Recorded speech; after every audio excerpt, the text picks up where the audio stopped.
ज्योति तीव्रता का मात्रक होता है कैंडेला, और ताप का मात्रक सेल्सियस मत लगाइएगा, ताप का मात्रक होता है केल्विन। क्योंकि हम लोग को एसआई यूनिट लेनी है, इंटरनेशनल सिस्टम यूनिट लेनी है, इसलिए आपको ताप का मात्रक केल्विन याद रखना है। याद रखोगे।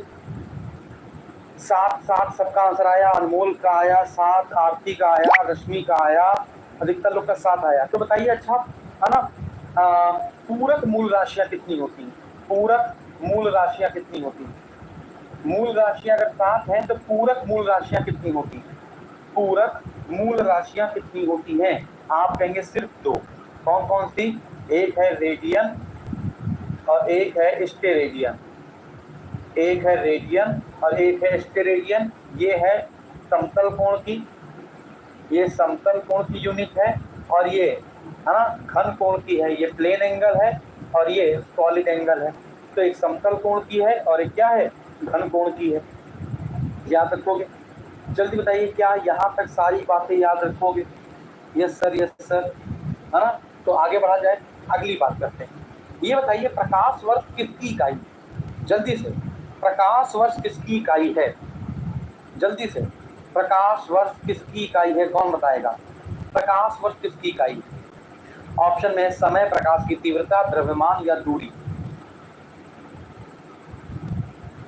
स्पीड से बताओ, और सारी बातें बतानी है, तो है ना, सारी बातें बतानी है। अभी तक आंसर आया नहीं?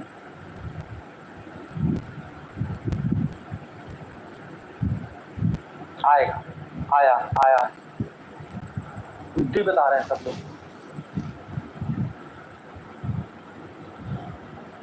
देखो, एक लड़की ने पूरा लिख कर दिया है ना।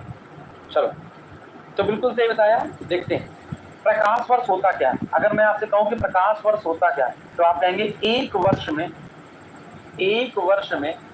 प्रकाश द्वारा, सुनते रहिएगा, एक वर्ष में प्रकाश द्वारा निर्वात में, एक वर्ष में प्रकाश द्वारा निर्वात में चली गई दूरी, निर्वात में चली गई दूरी क्या होता है बच्चों? प्रकाश वर्ष। तो निर्वात में चली गई दूरी किसमें? एक वर्ष में प्रकाश द्वारा निर्वात में चली गई दूरी को हम लोग प्रकाश वर्ष कहते हैं। लाइक का बटन दबाते रहेंगे, सभी विद्यार्थी आ रहे हैं, पढ़ रहे हैं, लेकिन लाइक नहीं कर रहे हैं, ठीक है ना। तो एक वर्ष में प्रकाश द्वारा चली गई दूरी को प्रकाश वर्ष कहते हैं, है ना। अब सुनिएगा यहाँ पर, तो ये आंसर क्या हो जाएगा? दूरी हो जाएगा। लेकिन अगर मैं आपसे कहूं कि निर्वात में प्रकाश की चाल कितनी होती है, अगर मैं आपसे कहूं कि निर्वात में प्रकाश की चाल क्या होती है, क्या बताओगे? तो आप कहोगे सर 3 × 10⁸ मीटर पर सेकेंड। ठीक आ रही है? रुकिए,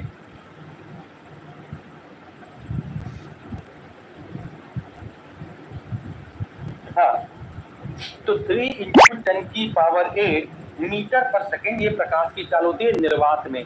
लेकिन अगर मैं कहूं निर्वात की चाल जल में, प्रकाश की चाल जल में कितनी होती है, प्रकाश की चाल कांच में कितनी होती है, और प्रकाश की चाल नायलॉन में कितनी होती है, कौन बताएगा बच्चों? प्रकाश की चाल जल में कितनी है, प्रकाश की चाल कांच में कितनी है, प्रकाश की चाल नायलॉन में कितनी है? जल्दी से बताओ। हमारा काम सिर्फ ये नहीं है कि हम क्वेश्चन दिखाएं, आंसर बताएं, आगे बढ़ जाएं। मेरा काम है, मैं क्वेश्चन दिखाऊंगा और उसकी जड़ तक एक्सप्लेन करूंगा, और आपको आपकी मंजिल तक पहुंचाकर ही मानूंगा, ठीक है ना। हाँ, आज हम लोग ये 7-8 चैप्टर पढ़ने वाले हैं। जितने भी क्वेश्चन बने हैं आज तक रेलवे एनटीपीसी में, जो 2022, 2021 उसके पहले थोड़े से पूछे गए हैं, उन सब का रिवीजन हम लोग यहाँ पे करने वाले हैं। तो आप क्या देखेंगे कि जल में प्रकाश की चाल होती है 2 × 10⁸, सॉरी जल में है ना, अगर जल की बात की जाए तो जल में प्रकाश की चाल है 2.25 × 10⁸ मीटर पर सेकेंड। कांच में होती है 2 × 10⁸ मीटर पर सेकेंड, और नायलॉन में होती है 1.96 × 10⁸ मीटर पर सेकेंड। समझे क्या? ये बताओ, प्रकाश की चाल ज्ञात किसने करी थी? प्रकाश की चाल सर्वप्रथम ज्ञात किसने करी थी? तो प्रकाश की चाल सर्वप्रथम ज्ञात करने का श्रेय जाता है रीमर को। तो रीमर ने बृहस्पति ग्रह के उपग्रह, है ना,